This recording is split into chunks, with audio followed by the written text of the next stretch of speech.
வணக்கம் ஃப்ரெண்ட்ஸ், இன்றைக்கி நம்ம என்ன பார்க்க போனோம்னா கருவாடு தொக்கு பார்க்க போகிறோம். அது எப்படி செய்யலான்னு பார்க்கலாம். ஃபஸ்ட்டு தேவையான பொருட்கள் பார்த்துடலாம்.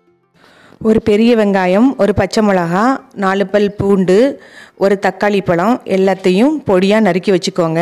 ஒரு நெல்லிக்காய் அளவு புளியை ஊற போட்டுக்கோங்க. கருவாடு நெத்திலி கருவாடு எடுத்து வச்சுருக்கேன். அதை 3 மணி நேரம் ஊற போட்டு நல்லா க்ளீன் பண்ணி வச்சுக்கோங்க. அடுப்பை பற்ற வச்சுக்கோங்க. நான் ஒரு மண் பாத்திரம் வச்சுருக்கேன். நீங்கள் மண் பாத்திரம் இல்லைன்னா வேறு ஒரு பாத்திரம் வச்சுக்கோங்க. அதில் 4 ஸ்பூன் நல்லெண்ணெய் ஊற்றியிருக்கேன். 1 ஸ்பூன் வெந்தயம் போட்டிருக்கேன். வெந்தயம் நல்லா பொரியணும். பொரிஞ்சதுக்கப்புறம் நறுக்கி வச்சுருக்க பூண்டை சேர்த்துக்கோங்க. பூண்டு நல்லா பொன்னிறமாக வரைக்கும் நல்லா வதக்கணும்.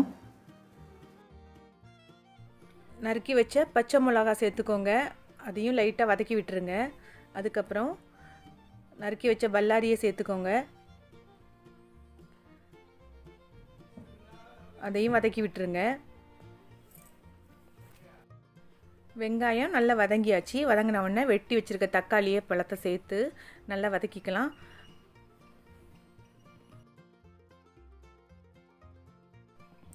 நல்லா வதங்கின உடனே நான் 2 ஸ்பூன் குழம்பு மிளகாத்தூள் சேர்த்துருக்கேன். குழம்பு மிளகாத்தூள் வீட்டில் இல்லாதவங்க 1 ஸ்பூன் மிளகாய்த்தூள், 2 ஸ்பூன் தனியாத்தூள், 1 ஸ்பூன் மஞ்சள் தூள் சேர்த்து அதையும் சேர்த்து நல்லா வதக்கிக்குங்க.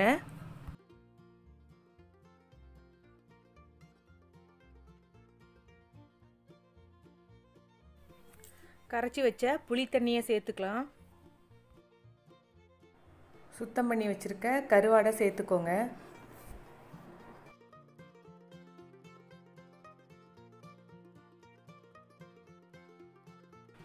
தேவையான அளவு உப்பு சேர்த்துக்கலாம்.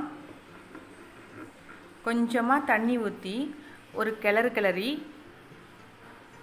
அடுப்பை சிம்மில் வச்சு ஒரு மூடி போட்டு மூடி வச்சுருங்க.